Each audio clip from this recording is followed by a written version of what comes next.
చూశారుగా, నీళ్లల్లో అన్ని పాములెందుకున్నాయి అనుకుంటున్నారా?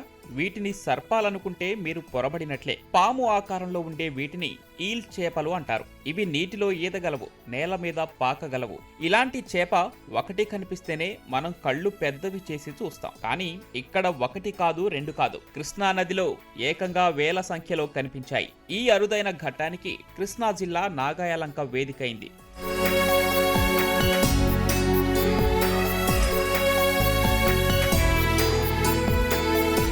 బంగాళాఖాతం ఆటుపోట్లకు కృష్ణానదిలో సుమారు 40 కిలోమీటర్ల దూరం ఉప్పు నీరు ప్రవహిస్తుంది. గత కొన్ని నెలలుగా ప్రకాశం బ్యారేజీ నుంచి వేలాది క్యూసెక్ల నీరు విడుదల చేస్తున్నారు. సముద్రం ఉప్పు నీరు, నదిలోని తీయని నీరు కలిసి సవ్వగా మారింది. దీంతో నదిలో ఎక్కడో లోతులో ఉండే ఈ ఈల్ చేపలు వేలాదిగా పైకి వచ్చాయి.